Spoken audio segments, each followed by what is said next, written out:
Hola, bienvenidos a esta nueva edición de Nada que Ver. Nos da mucho gusto recibirte para hablar de un montón de cosas súper interesantes, continuando los temas de junio de falsificaciones, arte, cine y mucho más. ¿Verdad, Claudio?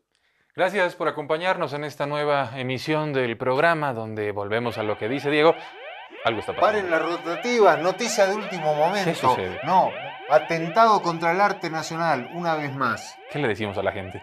Atentado contra el arte boliviano. Es una emergencia. Es una emergencia. Llamamos a los bomberos. Cambio de planes. Vamos a hablar de otra cosa. Atentados con el arte boliviano o con bolivianos. Bueno, vamos a hablar de eso entonces. Cambiamos la dinámica del programa. Hagamos de esto lo que nos interesa. Un programa que reflexione sobre los atentados y estas maneras tan especiales de maltratar el arte.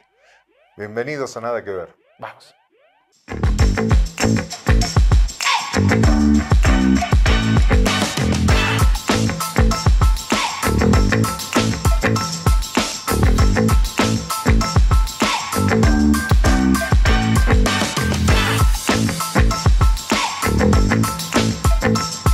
Sí, realmente esto que acaba de ocurrir nos deja a todos con los pelos de punta.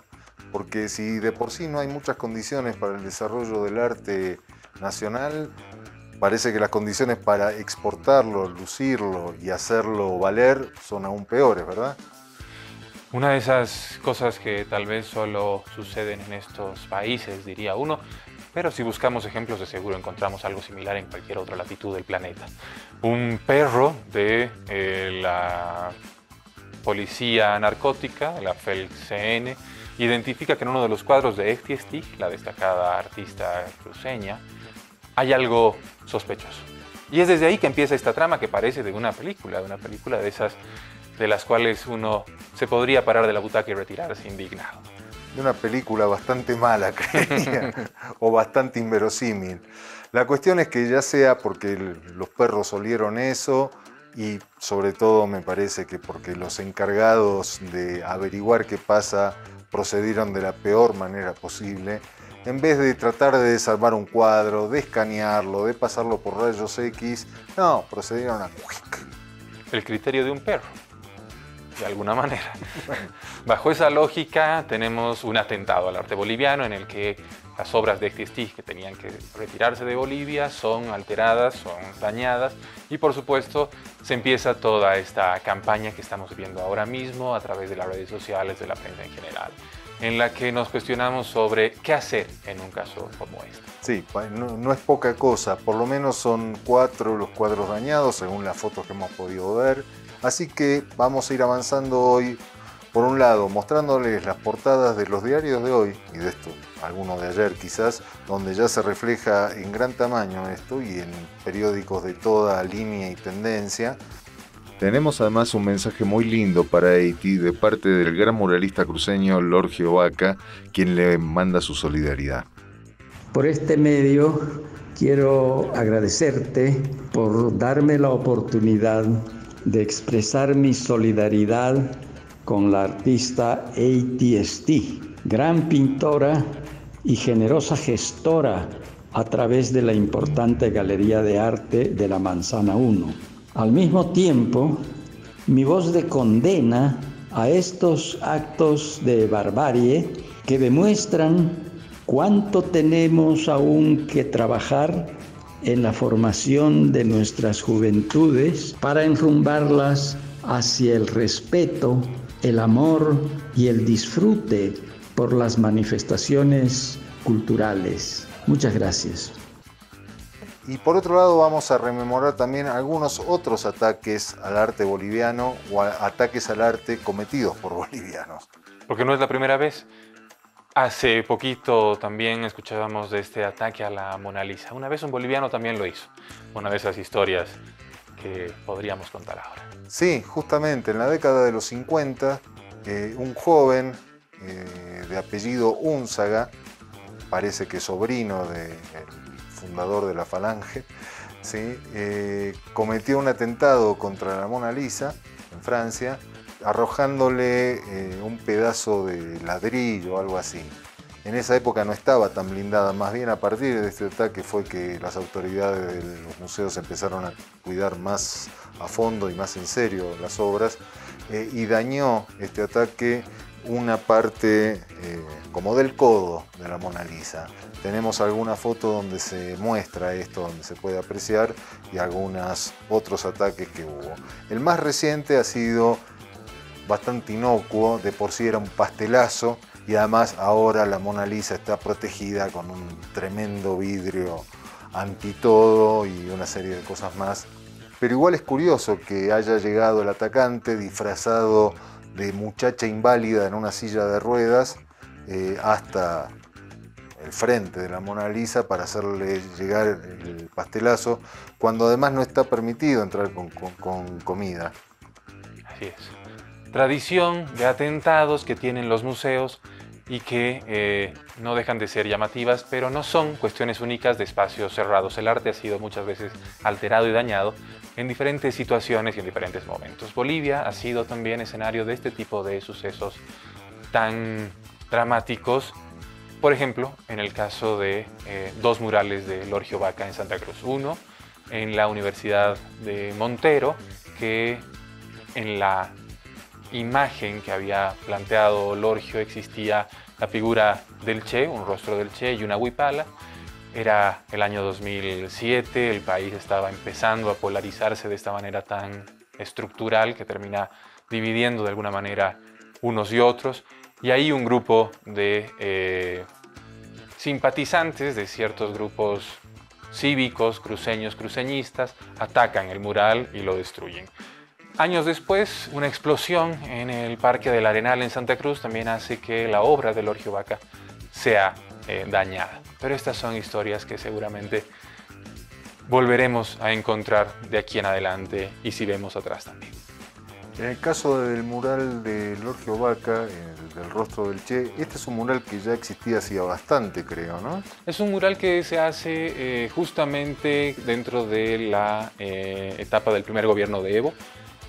Y es ahí lo que molesta a la gente, ¿no? Incorporar el rostro y la imagen de la huipala y el Che. Era justo en ese momento. Exactamente. Okay. Que no es nada que cambie el sentido mismo de la figura de ellos, ¿no? Nos vamos con un clipcito de El pastelazo a la Mona Lisa. Vamos, vamos.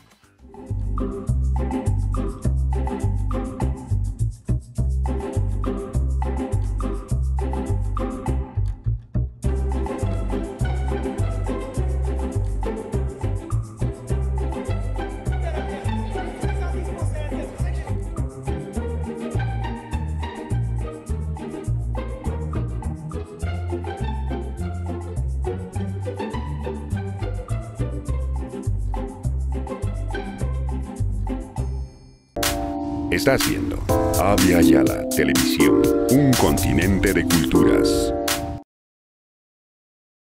Continúas viendo Avia Yala Televisión, un continente de culturas. Esta noche tenemos la oportunidad de conversar con Ariel Mustafa, galerista, uno de los promotores de la Galería Altamira, para hablar de falsificaciones, falsificadores, atentados y otras cuestiones sobre las artes plásticas y otras expresiones. Ariel, bienvenido, muchas gracias. Creo que empezamos por el tema candente de estos días, que es el atentado o la brutalidad con que han sido manejadas las obras, en este caso de Itistig, en el aeropuerto de Viru. Claro, la pregunta es ¿qué es, no? A ver, como hablábamos fuera de cámaras, sin ninguna duda, aquí nadie tiene nada contra Echti. No hay un atentado contra las obras de Echti. Es un atentado contra el arte en general. Y la pena es que esto sucede, o sea, viene sucediendo desde hace mucho tiempo. No es algo actual, no es algo que uno diga, ¿cómo puede haber sucedido? Esto pasa y viene pasando desde hace muchísimo tiempo. ¿Y a quién uno puede recurrir? Echti hizo mucha bulla, ¿no? Es que ella es una mujer, es activista, ella muy reconocida en Santa Cruz, su trabajo en Manzana la hace una persona pública que tiene la opción de decir esto está sucediendo. Pero ¿qué sucede en el caso de las otras personas? Nosotros hemos tenido este caso 6 o 7 veces que sucede lo mismo, ¿no? Con obras que llegan maltratadas, con punzón, y no sabes a quién recurrir. Fuimos al Ministerio de Cultura a decir, imaginen lo que pasa. Y ellos te dicen, wow, dicen, no puede ser. Lo que sucede es que cuando vas a sacar varias obras, esa es una norma corriente, ¿no? En el ministerio hay una oficina que ve el tema patrimonial. Porque aquí el único tema que te tiene para que recursa al ministerio es por el tema de patrimonio, ¿no? Para que no saquen obras que sean patrimoniales. ¿Qué es una obra patrimonial? Así, en 20 segundos, cuando un artista ha fallecido, 50 años después, su obra se vuelve patrimonial.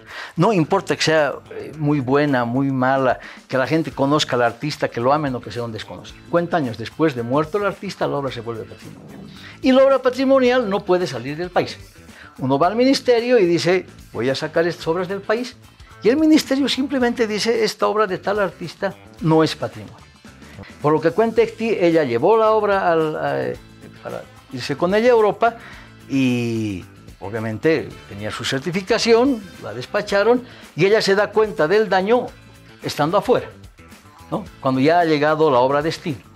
Porque entendemos que es la Fuerza Especial de Lucha contra el Narcotráfico, que tiene que ver que hay en eso y como no le importa un letrero de frágil o arte o lo que sea, no tiene mejor opción que ponerle un punzón o en este caso creo que hasta un cuchillo, y pasa lo que ha tenido que suceder. O sea, digo, es más fácil abrir las obras, sacarlas, no sé. Se podría desmontar un poco. Tiene que haber algún otro sistema que no sea poner un cuchillo, me imagino que para que empiece a chorrear la droga. O sea, no es algo que sea muy, muy factible, pero lastimosamente pasa. Pero pasa de manera permanente. Y yo creo que muy pocas personas en su sano juicio van a ir a la Fuerza Especial de Lucha contra el Narcotráfico a hacer un reclamo de cualquier tipo, no solamente de este. Yo personalmente no lo haría y no lo voy a hacer. Yo creo que, a ver, aquí hay un tema de capacitación a las personas que hacen las verificaciones. Es lo que uno quiere creer, ¿no? Que la persona está instruida para que encuentre lo que tiene que encontrar, no importa la manera en que tenga que buscar. O sea, si tienes que cortar, si tienes que tajar. Yo me imagino que es eso. O sea, le da exactamente igual cortar una tela, o sea, un cuadro, porque no le preocupa qué es lo que hay adentro, o, no sé, una cerámica, una escultura, o tu ropa que la has puesto en un cajón, ¿no? O sea, no encuentran mejor manera de poder hacerlo. Es un tema de cultura, es un tema de educación, es un tema de formación. En el mundo las obras de arte circulan, pero en todas partes del mundo, y en el mundo la droga circula en todas partes del mundo, y esto no sucede en todas partes. Bueno, pasemos un poco al otro tema que nos convoca, que son las falsificaciones, los fraudes pictóricos y artísticos en general.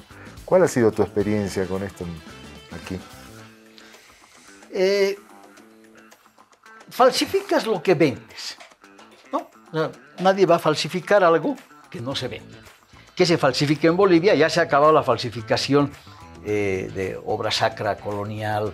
Digo, no se ha acabado, pero ya está mucho más controlada porque sí, las oficinas de patrimonio del Estado controlan y entonces es más difícil de vender.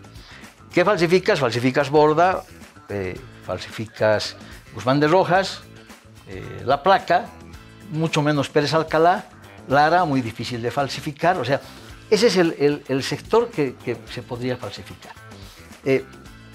Uno de los motivos por el que nosotros somos galería es porque entendemos que podemos dar la seguridad de que lo que estás ofreciendo al público no es falsificado, ¿no? O sea, es una obra original, pero que hay un sector de falsificación que se está moviendo en el mercado, existe, ¿no? Te llega, ¿no?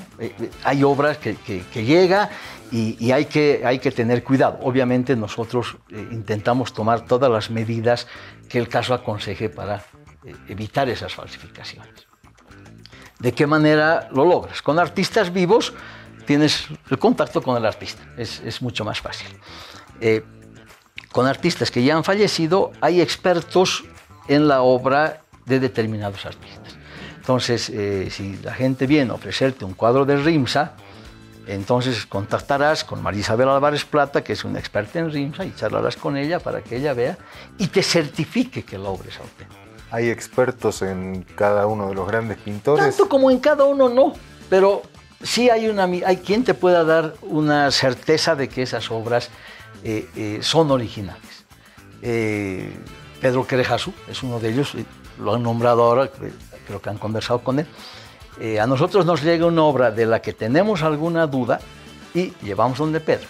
Y aunque no tengamos duda, porque nosotros estamos muchos años en el mercado del arte, ya conocemos, pero así todo, hacemos certificar una obra de Borda, de María Esther Vallivian, hacemos certificar la obra para poder venderla, aunque tengamos la plena certeza de que esa obra sea original. ¿Por qué? Porque esa certificación nos cubre a nosotros el momento de vender la obra. Yo te voy a vender de buena fe y estoy recurriendo a un tercero que dice que esta obra es original, es auténtica, ¿no? Yo sé, pero él sabe más que yo y él está certificado. Si no tenemos esa certificación, nosotros no procedemos a vender una obra y creo que ninguna galería en este país lo hace de otra manera. Inclusive certificaciones de personas que no está 100% seguro que tengan la capacidad de poder hacerlo, hacemos una certificación extra, ¿no? Y creo que es el camino que se tiene que seguir. ¿Puedes compartir alguna anécdota sobre algún caso de arte boliviano? Lo más serio que nos ha pasado ha sido con una obra de Borda, ¿no? Una persona conocida, cliente en la galería, que en realidad nos da obra para que vendamos, para comprar arte contemporáneo, ¿no? Se aburre de sus cuadros, quiere cambiar, no pensará que ya lo tuvo muchos años y nos trajo una obra con una certificación de una personalidad reconocida en el campo del arte, pero no necesariamente un experto en. Entonces, nosotros vimos la certificación, vimos el cuadro, una belleza el cuadro de Borda. Vale decir que no todos los cuadros que llegan, por muy certificados y patrimoniales que sean, son muy maravillosos, ¿no? O sea, hay mucha obra menor, pero la firma es fundamental. Y nosotros empezamos a ofrecerla. Cuando llega una obra de estas características, nosotros contactamos a 10 o 12 coleccionistas primero para que la vean antes que la vea el resto, porque es el camino natural. Y la fueron a ver 3 o 4 con promesa, con posibilidades de vender, y a nosotros nos entró un poco la duda de la certificación. Y contactamos a Pedro Querejasu, le llevamos la obra sin mostrarle la certificación y le tomó, no sé, 3 minutos de decirnos que no era una obra original, ¿no? Entonces nosotros contactamos al dueño de la obra y le decimos, mira, esto ha pasado. Podemos tener un certificado de Querejasu que diga, este cuadro no es auténtico, ¿no? Es una copia y no es auténtico. Pero a mí ese certificado no me sirve. Entonces yo te lo devuelvo, ¿no? Porque tampoco como moneda falsa vas a destruir el cuadro, ¿no? Vas a publicar. Y le hablamos al dueño del cuadro y el dueño del cuadro dice, a mí este cuadro me lo ha dado en forma de pago por publicar unos libros. Este cuadro me lo ha dado Antonio Paredes. Entonces, por la impresión de unos libros. O sea, dice, yo tenía la absoluta certeza, y obviamente, seguramente Antonio Paredes también tenía la certeza de que era una pieza original. O sea, ese cuadro ha pasado por 3 dueños que tenían la certeza de que era una pieza única, original, y obviamente hasta ahí debería llegar la historia del cuadro, ¿no? Muy mala fe sería de esta persona que intente ir por el otro camino, porque es un mundo chico. Y alguien puede llegar y decir, mira lo que me he comprado, y le decimos, oye, si te ha vendido te está tomando. Ahí estás haciendo todo. ¿Y quién hizo el primer certificado? No, eso no puedo. No te pido que lo nombres, pero ¿qué se entiende ahí? Falta de conocimiento, porque no creo que sea mala fe, ¿no? O sea, tenía todas las características. De hecho, la tela era de la época, pero si tú no conoces a fondo determinada obra, entonces es probable que te equivoques. Yo no creo que haya mala fe. O sea, en las últimas falsificaciones, no sé si han sabido que han circulado falsificaciones de la placa. Ahí no solamente hay mala fe, sino ahí hay... Mal gusto. Pero hay ignorancia absoluta. No hay una persona que pueda ver eso y dar fe. Pero los falsificadores tampoco son tontos. No. Las obras las han ido a ofrecer a un mercado que no tiene una cercanía con la placa, los cuales han sido ofrecidos en Santa Cruz. Esas obras que han sido ofrecidas en Santa Cruz han llegado a oídos de la hija de la placa que vive en Barcelona, ¿no? Si no le comunicaban a María, el daño puede ser muy grande. Y no es el daño de que han falsificado un cuadro y han vendido un cuadro falso de la placa, ¿no? El daño puede ocurrir que tú te compras un cuadro creyendo que es un cuadro original, lo colgas en tu pared, ¿no? Y viene la gente, tu amigo, tu vecino, y ve un cuadro y dice, wow, la placa no había sido tan bueno como nosotros pensábamos que era, ¿no? El problema es que ese cuadro genera toda una bulla en torno a esa falsificación. Porque si te va bien con un cuadro falsificado, falsificas más, ¿no? Y además, pero Claudio me ha comprado ese cuadro. Mira, anda a ver a su casa, ¿no? Y entonces él, que es un tipo que más o menos sabe de arte, tiene un cuadro de la placa. Y yo digo, compraremos otro cuadro de la placa. Y entonces entre tres empezamos a comprar cuadros de la placa. Y eso sí se vuelve un problema. El que tiene un cuadro original ya dice, oye, ¿será que este es mío? ¿Será que es verdadero? ¿Será que es falso? Yo creo que nosotros, los galeristas de las galerías, justificamos nuestra existencia, entre otras cosas, por eso también, ¿no? Porque nosotros tenemos que dar la certeza dentro de nuestras posibilidades de que eso, de que lo que estás ofreciendo es original. No puedes pecar de...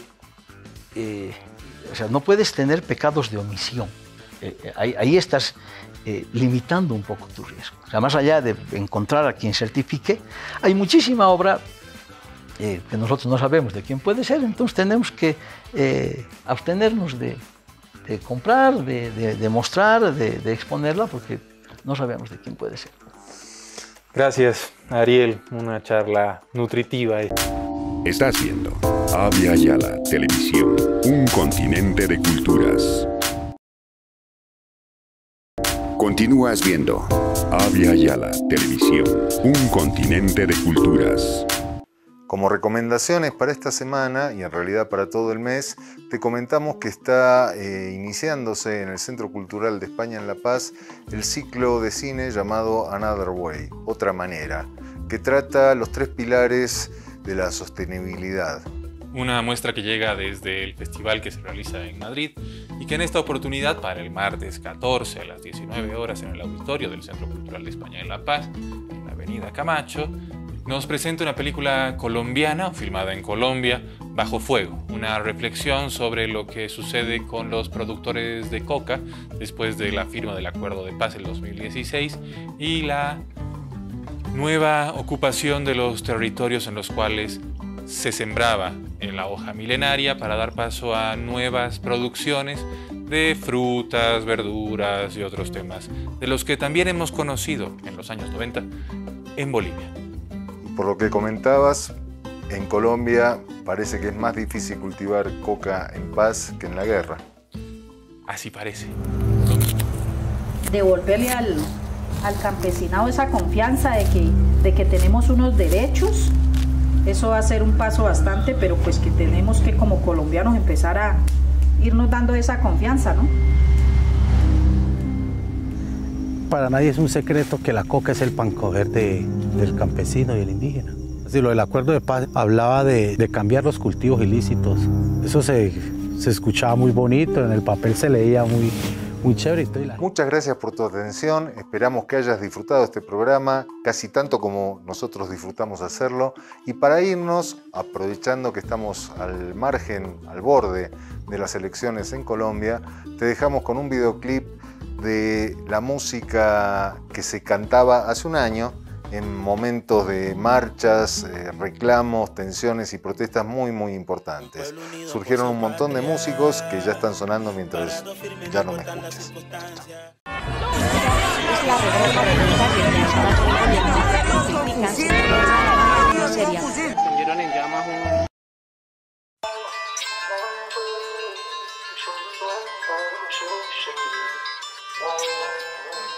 Un pueblo unido por su patria, parado firme, no importan las circunstancias. Hacemos las cosas que sean necesarias. Aquí no va a haber reforma tributaria, aquí hacemos resistencia, resistencia. El pueblo ya no quiere callar, ya estamos acostumbrados a que nos quieran matar. Por eso estamos firmes y no vamos a parar. Aquí hacemos resistencia, resistencia.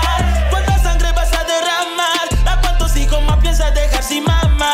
Puedes callar una boca, pero el pueblo jamás. Todos los días me levanto tratando de conseguir algo, pero no puedo porque el país está muy duro. Pero aún así yo sigo luchando todos los días, guerreando porque yo no pienso quedarme en lo oscuro. En el pueblo muere gente a diario porque no alcanza el salario y ni modo de salir porque nada es seguro. Pasa todo esto y mientras tanto el gobierno disfrutando del dinero del pueblo que trabaja duro. No tienen compasión, ustedes son de hielo. Quieren ver mi nación tirada en el suelo. Hoy ya de corazón se levanta el pueblo. Están guerreando con la generación que a nada le tiene miedo, resistencia. Ey, ya se perdieron sus principios, pero dudo que conozcan los inicios de una vida cuando tú no tienes nada. Se trata de sacrificio y luchar por tu familia. Aunque la vida sea dura, saber que vas a triunfar. Pero usted me reprime, ya, porque protesto con mi pueblo. Usted solo un botón oprime. Pero deje recordarle para qué fue que yo vine. Y a guerrearla con mi gente, aunque toque morirme en resistencia, resistencia. El pueblo ya no quiere callar, ya estamos acostumbrados a que nos quieran matar. Por eso estamos firmes y no vamos a parar. Aquí hacemos resistencia, resistencia. ¿Cuánta sangre vas a derramar? ¿A cuántos hijos más piensas dejar sin mamá? Puedes callar una boca, pero el pueblo jamás.